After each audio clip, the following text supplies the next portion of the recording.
মহাপ্রসাদ দুইটা প্রতিশোধ বেশি ঘুরে দিচ্ছে। সুপ্রিয় শিক্ষার্থীরা, কেমন আছো সবাই? আশা করি ভালো আছো, সবাই নিরাপদে আছো এবং সবাই অ্যাসাইনমেন্ট নিয়ে খুব ব্যস্ত সময় পার করছো। আচ্ছা, আমার প্রিয় শিক্ষার্থীরা, আমি অষ্টম শ্রেণীর শিক্ষার্থীদের উদ্দেশ্যে বলছি, আমি আজকে তোমাদেরকে বিজ্ঞান ক্লাসের পঞ্চম সপ্তাহের যে অ্যাসাইনমেন্ট সেটা নিয়ে আলোচনা করবো, ঠিক আছে?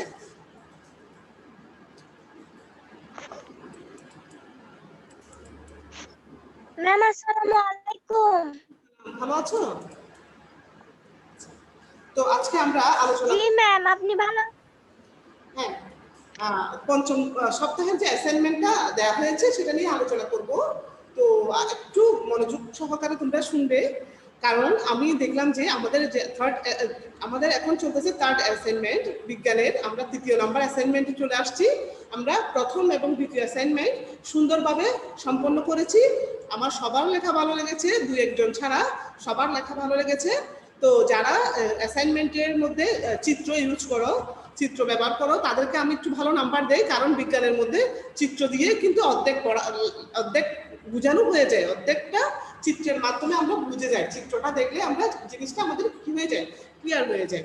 যে কোনো একটা জিনিস যখন আমরা কল্পনায় করব, কল্পনায় আমরা চিন্তা করব, তখন আমাদের পুরোপুরি সেটা সম্পর্কে আইডিয়া নাও থাকতে পারে, বা আইডিয়াটা আমি অ্যাভেল করতে নাও পারি। বাট আমার সামনে যদি একটা জিনিস বাস্তবে থাকে, মনে করো আমরা ছোটবেলায় আমরা তোমাদের হয়তো মনে নাই, তোমাদের হয়তো সেটা ফেস করতে হয়নি, আমরা করেছি। আমরা ছোটবেলায় সেই ছোটবেলা থেকে 3 থেকে রচনা যখন থেকে পড়া শুরু করেছে আর কি, গরুর রচনা এভাবে, মানে আমরা গরুর রচনা প্রতি বছরই কি করতাম, আমরা শিখতাম। প্রায় থাকতো গরুর রচনা। কেন থাকতো আমি জানি না, আসলে গরুর রচনার জিনিসটা এত বেশি ইম্পর্টেন্ট কেন আমাদের জীবনে ছিল আমি জানি না। তো এখন গরুর রচনা আমরা গরু না দেখে মুখস্থ করতাম। গরুর দুটো চোখ আছে, মাথা আছে, লেজ আছে, হাত পা আছে, এগুলো আমরা আসলে না দেখে কি করতাম, মুখস্থ করতাম। বইয়ের মধ্যে আর কি মুখস্থ করে নিতাম। পরীক্ষার সময় প্রায় সময় থাকতো। আমি এটা আসলে আমার এখন হাসি আসে, কেন যে এই রচনা দিয়েছে আমি জানি না। একটু ভালো রচনা দিলে আরো ভালো কিছু শিখতে পারতাম। যাই হোক, তো তখন হয়তো এটা ছিল। তো যখন গরুটা আমার সামনে চলে আসছে, আমি তখন দেখি নাই, ছোটবেলায় গরু দেখি নাই, তোমরা হয়তো দেখতেছো না, খেয়াল করতেছো না, শহরে আছো। তো যখন ওটা আমার সামনে চলে আসছে, রচনাটা আমার শিখতে হয়নি, আমি ওটা থেকে বর্ণনাটা নিয়ে, আমি বর্ণনাটা ওটা দেখে দেখেই বর্ণনাটা আমার চলে আসছে। সো আমার মনে হয় যে বিজ্ঞানেও ঠিক সেরকম, আমরা যখন বস্তুটাকে সামনে পাবো, ব্যবহারিক জীবনে আমরা যখন এটাকে পাবো বা ব্যবহারিক করবো আমরা এটা নিয়ে, তখন আমাদের অনেকটা জিনিস কি হয়ে যায়, ক্লিয়ার হয়ে যায়। আমরা বলি রাসায়নিক পদার্থ, অথচ মনে হয় যে কি, মানে অনেক কঠিন একটা বিষয় নিয়ে আলোচনা করছি। আর এই রাসায়নিক পদার্থ যখন আমাদের হাতের কাছে চলে আসে, তখন আমাদের মনে হয় যে কি, এটা তো আমি নিত্যদিন ব্যবহার করি, এটা তো আমি প্রতিদিনই ব্যবহার করতেছি। যেমন অ্যাসিড আছে, লেবুর রসে কি আছে, অ্যাসিড আছে।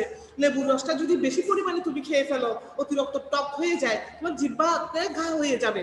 হ্যাঁ, এটা আমাদের নিতে হবে, কিন্তু শরীরের যতটুকু প্রয়োজন তার থেকে যদি আমি অতিরিক্ত পরিমাণে নিয়ে ফেলি, তো জিহ্বাতে ঘা হয়ে যাবে। অ্যাসিডের যে ক্ষতিকর প্রভাবটা আমি বুঝে যাচ্ছি যে অ্যাসিড একটা ক্ষতিকর জিনিস, বা অ্যাসিড কোন কোন জায়গায় আছে। তো এই জিনিসটা আসলে যখন আমাদের বাস্তব জীবনে, বিজ্ঞান হচ্ছে বাস্তব ব্যবহারিক প্রয়োগ। বিজ্ঞানকে আমাদের কি করতে হবে, ব্যবহারিক প্রয়োগ। এই যে বিজ্ঞানীরা নানা রকমের যন্ত্রপাতি, নিত্য নতুন যন্ত্রপাতি আবিষ্কার করতেছে। আমি কালকেই আসলে কথা প্রসঙ্গে চলে আসে, আমি একটু গল্প করতে ভালোবাসি, গল্প করে করে পড়াতে ভালোবাসি। আমি আমার মেয়েদেরকে বলছি, ছেলেরা জানে আমি যে কোনো একটা বিষয় নিয়ে আলোচনা করার সময় আমি একটা উদাহরণ দিয়ে থাকি, যে উদাহরণটা বাস্তব, কিন্তু কল্পনা না। কিন্তু কোনো না কোনো সময় এই ঘটনা ঘটেছে বা ঘটবে, এই টাইপের কিছু আমি উদাহরণ তাদের সামনে নিয়ে আছি। কি জন্য?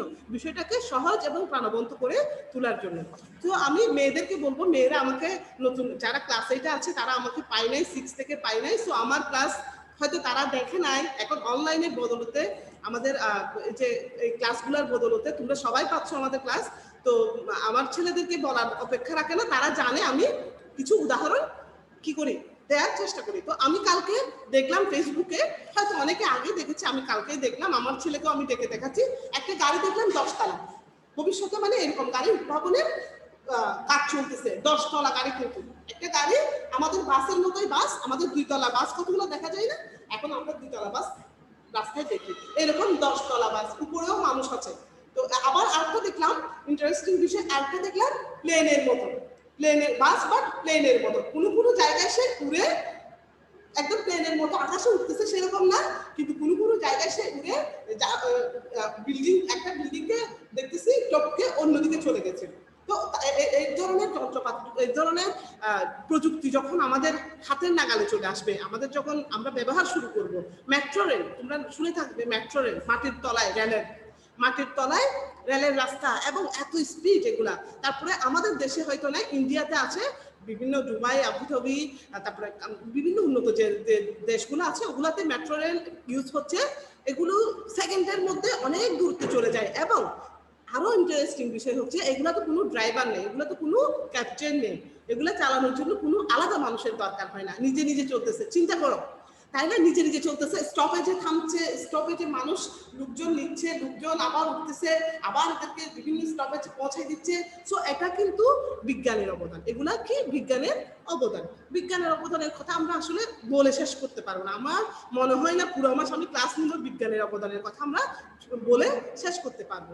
তো দেখো মোবাইলটা দেখলেই তো বুঝো, হ্যাঁ মোবাইল থাকাতে তোমাদের কত সুবিধা হয়েছে। যেমন আমি অ্যাসাইনমেন্টটা কিন্তু, আমি পঞ্চম অ্যাসাইনমেন্টটা কিন্তু পাই নাই, মোবাইল ছিল বলে আমার হাতে এবং ইন্টারনেটের লাইন ছিল বলে আমি অ্যাসাইনমেন্টটা জোগাড় করে নিয়েছি তোমাদের জন্য, অথচ এখন অ্যাভেলেবেল হয় নাই। তো এগুলো হচ্ছে বিজ্ঞানের অবদান, আমি বিজ্ঞান পড়াচ্ছি সেজন্য বিজ্ঞানের অবদান নিয়ে একটু আলোচনা করলাম আর কি। আচ্ছা যাই হোক, তো যখন আমরা বস্তুটাকে যখন আমাদের সামনে চলে আসবে, হ্যাঁ তখন কি করবো, আমরা বস্তুটা সম্পর্কে আরো বেশি আইডিয়া নিতে পারবো, বা আমাদের ব্রেনের মধ্যে যে যে স্বল্পতা ছিল, আমি এই জিনিসটা বুঝতেছি না, হ্যাঁ মোবাইল যখন একটা হাতে চলে আসে, সে অনেক কিছু, তখন মোবাইলটা হাতে নিলে সে অনেক কিছু আস্তে আস্তে সে অনেক কিছু শিখে যায়, কিন্তু মোবাইল হাতে না থাকলে সে কিভাবে কল করে সেটাও তো বলতে পারবে না, ঠিক আছে না। তো সেই জন্য তোমরা অবশ্যই চেষ্টা করবে বিজ্ঞান অ্যান্সার করার সময় অবশ্যই চেষ্টা করবে চিত্র আঁকার জন্য। যারা প্রফেসর চিত্র দেখিয়েছো প্রথম অ্যাসাইনমেন্টে, আমি দ্বিতীয় অ্যাসাইনমেন্টে কোনো হাত দিই নেই তো, এবং যারা অবিশ্রবণ ব্যাপনের চিত্রগুলো দেখেছো তাদেরকে আমি অতি উত্তম দিয়েছি, যেহেতু চিত্র থাকলে এবং বর্ণনা থাকলে সেখানে ফুল নাম্বার দেওয়া যায়, আর চিত্র না থাকলে সেটা আমি ইচ্ছা করলে অর্ধেক নাম্বারও দিতে পারি। সো অসুবিধা নাই, সবাই চিন্তা করবে না, সবাই ভালো পেয়েছো, কমেন্ট পেয়েছো। সামনেরটাও বিজ্ঞান খুব সোজা ছিল, কিন্তু এই পঞ্চম সপ্তাহে যে তৃতীয় অ্যাসাইনমেন্টটা বিজ্ঞানের, সেটা একটু বেশ কঠিনই মনে হচ্ছে আমার। সো আমি এটাকে দুইটা ক্লাসে ভাগ করে নিব। তা আমি এখন আমার মূল বিষয়ে চলে যাচ্ছি। আমাদের যে পঞ্চম সপ্তাহে যে তৃতীয় অ্যাসাইনমেন্ট, আমি তৃতীয় অ্যাসাইনমেন্ট বলবো বিজ্ঞানের। তো এটা হচ্ছে মহাকর্ষ, আমাদের সপ্তম অধ্যায় পৃথিবী এবং মহাকর্ষ, পৃথিবী এবং মহাকর্ষ, এবং আর অর্ধেক আছে তোমাদের আলোর প্রতিসরণ থেকে। আলোর প্রতিসরণ থেকে দুইটা অধ্যায়কে ভাগ করে তোমরা শিরোনাম লিখতে পারো, পৃথিবী ও মহাকর্ষ এবং আলোর প্রতিসরণ, দুইটা অধ্যায় থেকে তোমাদের এই অ্যাসাইনমেন্টটা তৈরি করা হয়েছে। তো আজকে আমি পৃথিবী এবং মহাকর্ষ নিয়ে আলোচনা করব। আমরা আগে জানি, আমি অনলাইনে একটা ক্লাস নিয়েছিলাম খুব সুন্দরভাবে, আমি আমার মনে হয় যে আমার নিজের কাছে আমার ক্লাসটা ভালো লেগেছে, আমি নিজেও অনেক কিছু আরো কিছু অভিজ্ঞতা অর্জন করে তোমাদেরকে দেওয়ার চেষ্টা করেছিলাম। আচ্ছা, আমাদের যে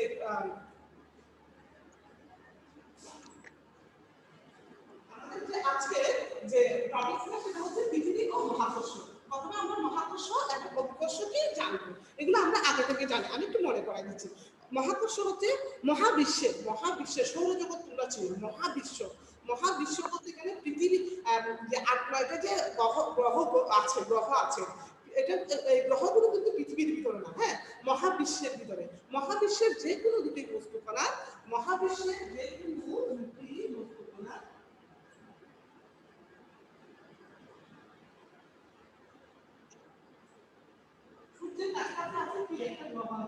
পৃথিবীর অবস্থান হচ্ছে তৃতীয় কক্ষপথে, পৃথিবীর অবস্থান হচ্ছে তৃতীয় কক্ষপথে। যখন এই মানে মহাবিশ্বের যে কোনো দুটি বস্তুর মধ্যে, মনে করো পৃথিবী এবং বুধের মধ্যে যদি একটা আকর্ষণ হয়, সেই আকর্ষণটাকে বলা হয় যে মহাকর্ষ বলে। মহাকর্ষ কি? যখন মহাবিশ্বের যে কোনো দুটি বস্তুর মধ্যে যখন আকর্ষণ হয় তাকে মহাকর্ষ বলে। আর অভিকর্ষ হচ্ছে পৃথিবী এবং অন্য যে কোনো বস্তু, পৃথিবীতে থাকতেই হবে। অভিকর্ষ যেটা অভিকর্ষ সেখানে পৃথিবী অবশ্যই থাকতে হবে। পৃথিবী এবং চাঁদের মধ্যে যে একটা আকর্ষণ সেটাকে কি বলে অভিকর্ষ বলে। আর মহাকর্ষের মধ্যে বুধ এবং বৃহস্পতি দুইটা আকর্ষণ করতে পারে, সেখানে পৃথিবী থাকতেও পারে নাও থাকতে পারে। ঠিক আছে, আমরা প্রথমে বুঝবো মহাকর্ষ কি অভিকর্ষ কি, এরপর আসো অভিকর্ষজ ত্বরণ কি। যেহেতু আমাদের প্রশ্ন হচ্ছে পৃথিবীর সব জায়গায় অভিকর্ষজ ত্বরণ সমান নয় কেন, আমাদের ক নাম্বার প্রশ্নটা হচ্ছে পৃথিবীর সব জায়গায় অভিকর্ষজ ত্বরণ সমান নয় কেন। আসলে আমাদের মোবাইলের সহযোগিতা হচ্ছে অ্যাসাইনমেন্টগুলোর জন্য পৃথিবীর সব জায়গায়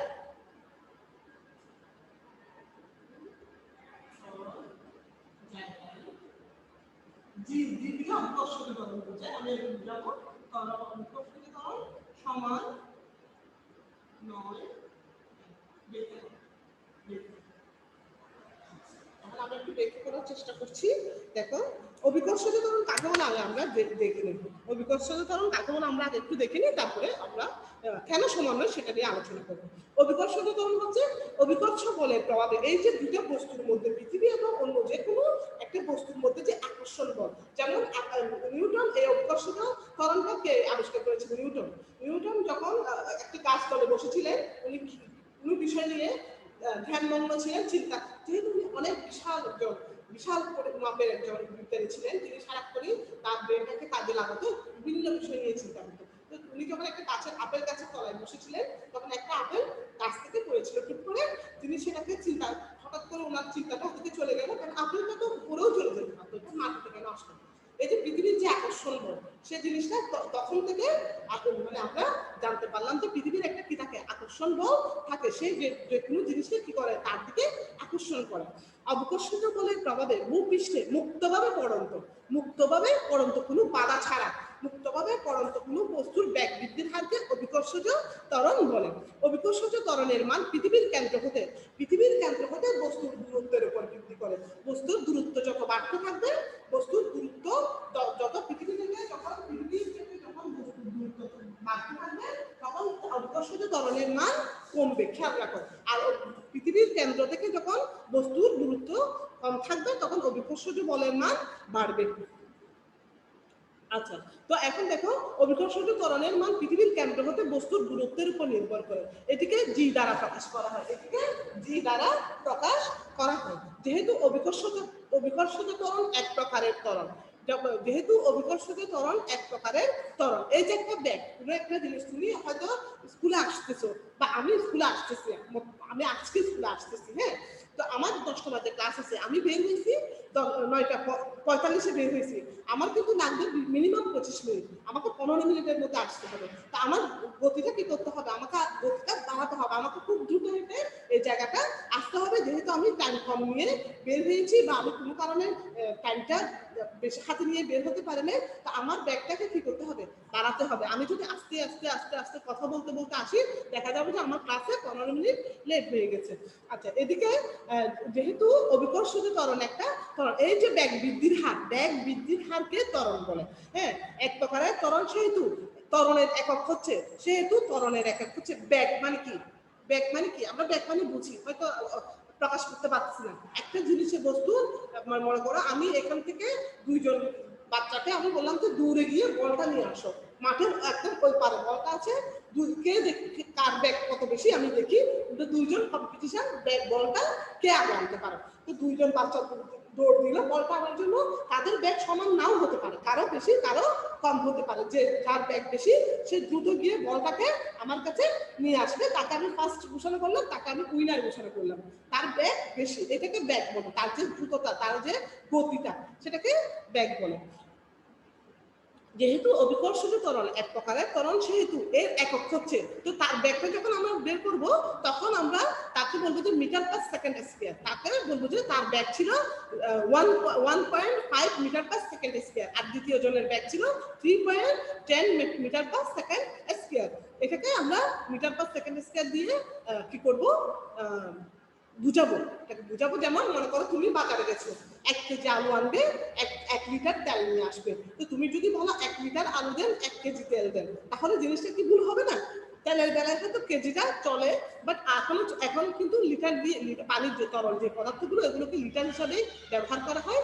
আর যে অন্য জিনিসগুলোকে আমরা চাল, আলু, তারপরে বিভিন্ন আমাদের যে খাদ্যদ্রব্যগুলো এগুলোকে আমরা কেজি হিসাবে কি করি, ব্যবহার করি।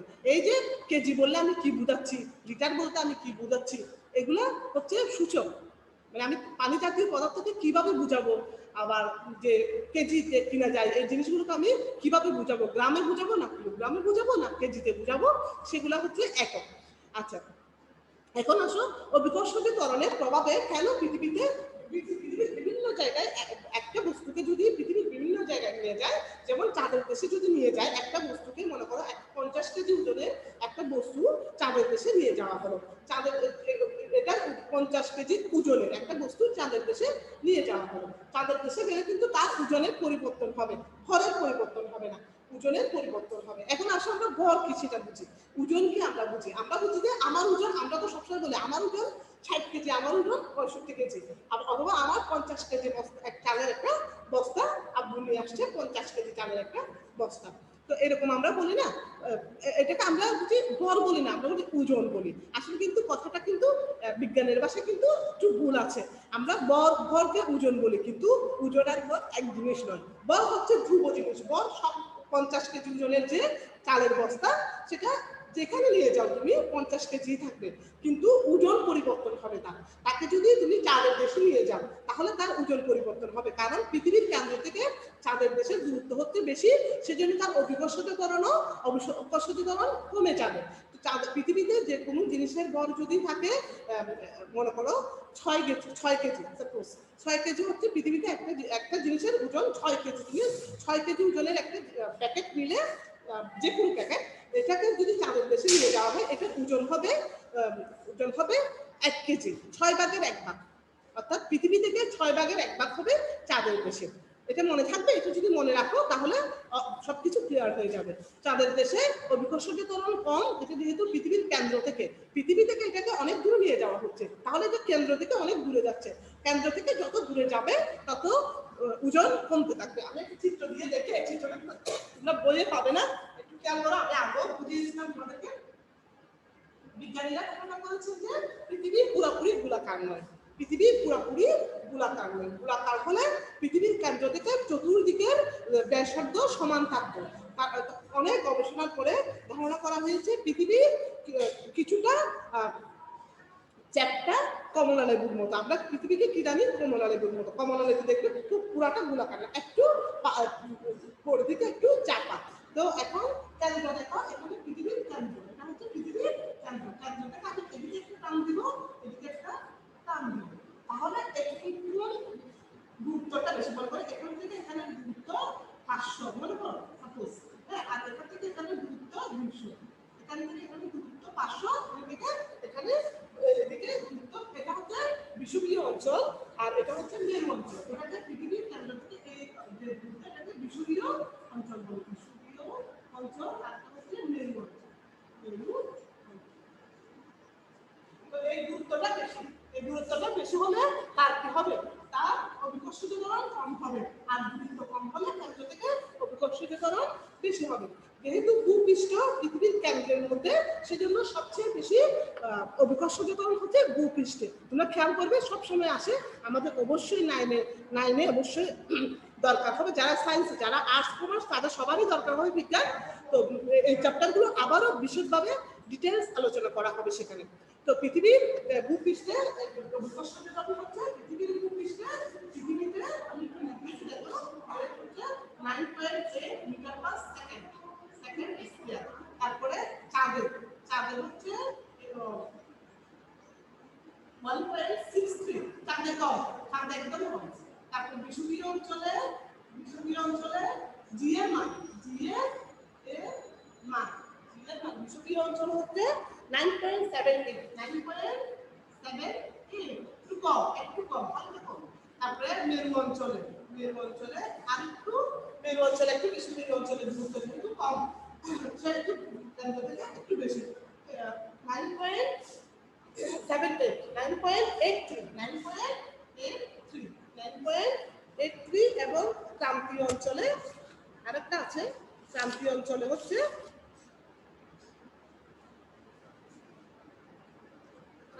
অঞ্চলে হচ্ছে 9.79 মিটার পার সেকেন্ড। এগুলো তোমরা কিন্তু নোট করে রাখবে, না হলে কিন্তু পরবর্তীতে এগুলো লিখতে অথবা পরবর্তী ক্লাসে গেলে এই জিনিসগুলো যদি জানা থাকে চটচট আমরা কি করতে পারবো, পড়াগুলো ধরে ফেলতে পারবো। পৃথিবীর কেন্দ্র থেকে ভূপৃষ্ঠের দূরত্ব অর্থাৎ পৃথিবীর ব্যাসার্ধ আর হলে ভূপৃষ্ঠে জি ইকুয়াল টু ব্যাসার্ধ স্কয়ার বাই, এটা একটা সূত্র, এটা একটু লিখে নেবে, এটা একটু সবাই লিখে নেবে। যেহেতু পৃথিবী সম্পূর্ণ গোলাকার নয়, মেরু অঞ্চলে একটুখানি চাপা, তাই পৃথিবীর ব্যাসার্ধ আর ধ্রুবক নয়। সুতরাং ভূপৃষ্ঠের সর্বত্র বিকশিত ত্বরণের মান সমান নয়। মেরু অঞ্চলে পৃথিবীর ব্যাসার্ধ সবচেয়ে কম বলে সেখানে জি এর মান বেশি, অর্থাৎ জি এর মান 9.83 মিটার পার সেকেন্ড স্কয়ার। মেরু থেকে বিষুবীয় অঞ্চলের দিকে পৃথিবীর ব্যাসার্ধ বাড়তে থাকায় জি এর মান কমতে থাকে। ব্যাসার্ধ বাড়তে থাকলে, দূরত্ব বাড়তে থাকলে জি এর মান কমতে থাকবে। বিষুবীয় অঞ্চলে ব্যাসার্ধ পৃথিবী থেকে ব্যাসার্ধ বেশি বলে জি এর মান 9.78 মিটার পার সেকেন্ড স্কয়ার। হিসাবের সুবিধার জন্য ভূপৃষ্ঠে জি এর মান আদর্শ ধরা হয় 9.8 মিটার পার সেকেন্ড স্কয়ার। এর অর্থ হচ্ছে ভূপৃষ্ঠে মুক্তভাবে পড়ন্ত কোনো বস্তুর বেগ প্রতি সেকেন্ডে 9.8 মিটার পার সেকেন্ড বৃদ্ধি পায়। কোনো বস্তুকে উপর থেকে ছেড়ে দিলে অভিকর্ষ বলের প্রভাবে ভূমিতে পৌঁছায়। একই উচ্চতা থেকে একই সময় এক টুকরা পাথর ও এক টুকরা কাগজ ছেড়ে দিলে একই সময়ে ভূপৃষ্ঠে পৌঁছাবে। যেহেতু বস্তুর উপর ক্রিয়াশীল অভিকর্ষজ ত্বরণ বস্তুর ভরের উপর নির্ভর করে না, তাই পাথর ও কাগজের উপর ক্রিয়াশীল অভিকর্ষজ ত্বরণও একই। সুতরাং তাদের একই সময়ে মাটিতে পৌঁছানো উচিত। বাট বাতাস একটা বাধা, যদি বাধা না থাকতো একই সময়ে তারা কি করতো, মাটিতে পৌঁছাতো। কিন্তু বাতাস একটা বাধার সৃষ্টি করে বলে পাথর আগে পৌঁছায়, কাগজটা একটু আরো কিছু পরে পৌঁছায়। বাতাসটা যদি বাধা না থাকতো, বাতাসের কোনো প্রভাব না থাকলে দুটো জিনিস যদি একসাথে উপর থেকে ছুড়ে দেওয়া হতো তাহলে একসাথে পড়তো। তাহলে এটা থেকে আমরা বুঝতে পারি যে পৃথিবীতে অভিকর্ষজ ত্বরণের মান বিভিন্ন রকম হয়, সেটা বই থেকে পড়ে তোমরা নিজের মতো করে লিখে নিবে। এখন আসো আমি খ নাম্বার প্রশ্নটা আলোচনা করি। সেটা হচ্ছে, দেখো কোনো পৃথিবীতে একটা বস্তুর জড়,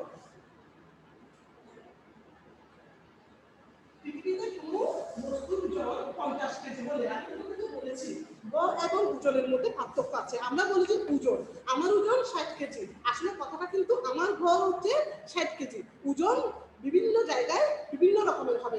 যেমন তুমি যদি লিফটে থাকো, তুমি কিন্তু তোমার 60 কেজি বা 65 কেজি ওজন নিয়ে তুমি লিফটে উঠেছো, বাট তুমি যখন লিফট থেকে নামতে থাকো, লিফট যখন নিচের দিকে নামে তখন নিজেকে ওজনহীন মনে হয়, শূন্য ওজনের মনে হয়। তো আমার ওজন তো আমি লিফটের বাইরে থেকে লিফটে যাই না, সেটা থেকে আমরা বুঝতে পারি যে পৃথিবীতে যে ওজন এক এক জায়গায় এক এক রকম হতে পারে। অথবা আরো একটা সহজ উদাহরণ হচ্ছে, আমরা যখন পানিতে গোসল করি তখন দেখি যে পানিতে বেশি থাকলে মনে হয় যে নিজেকে ওয়েটলেস মনে হয়, ওজনহীন মনে হয়।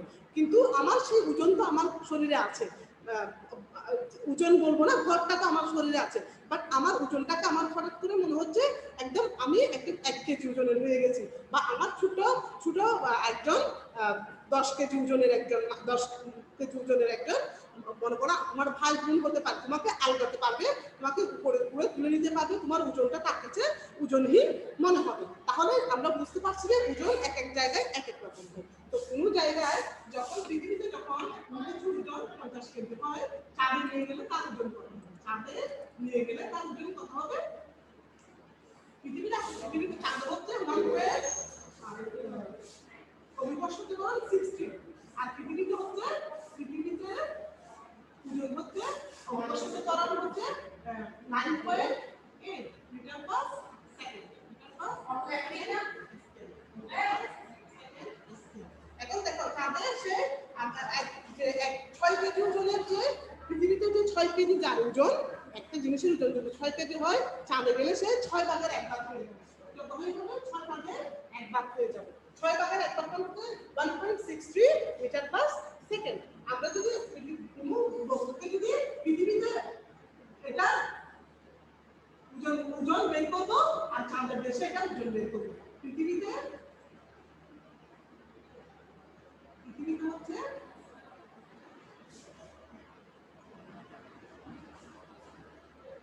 50 কেজি ওজনের বস্তুটি 50 কেজি ভরের 50 কেজি ভরের বস্তুটির ওজন পৃথিবীতে হবে 50 ইন্টু 9.8 মিটার পার সেকেন্ড। এটাকে গুণ দিলে হবে 490 নিউটন। 490 নিউটন। যখন আমরা ওজন বের করবো তখন এটাকে নিউটনে প্রকাশ করবো। আর চাঁদের ওজন 50 ইন্টু 1.60 কোথা থেকে পেয়েছি? আমরা এখান থেকে পেয়েছি। চাঁদের ভূপৃষ্ঠে কোনো বস্তুর ওজন চাঁদের থেকে 6 গুণ বেশি। তো এটাকে আমরা যখন মিটার পার সেকেন্ড এটাকে যখন আমরা কি করবো গুণন করবো তখন আসবে 81.5 নিউটন। পার্থক্য হচ্ছে 490 নিউটন হচ্ছে 408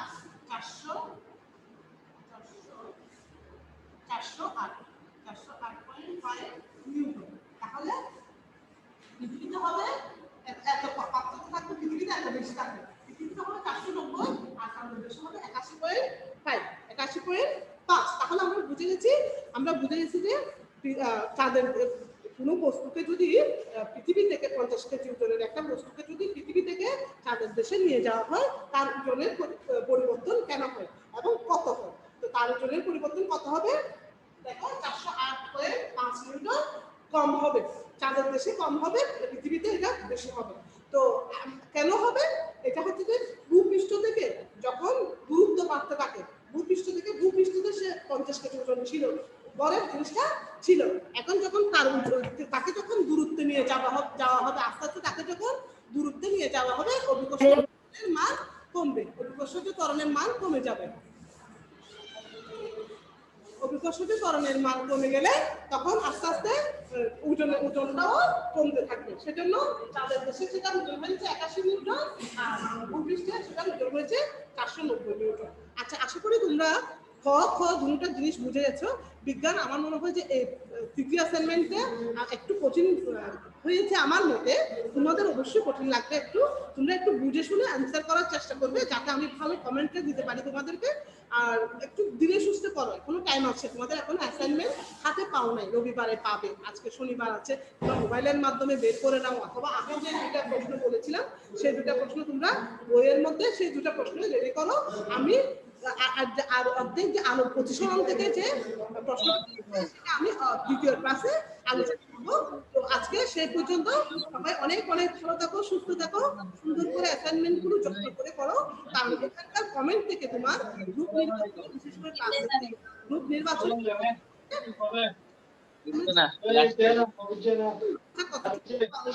তার মধ্যে সে কি সায়েন্স করার জন্য উপযুক্ত নাকি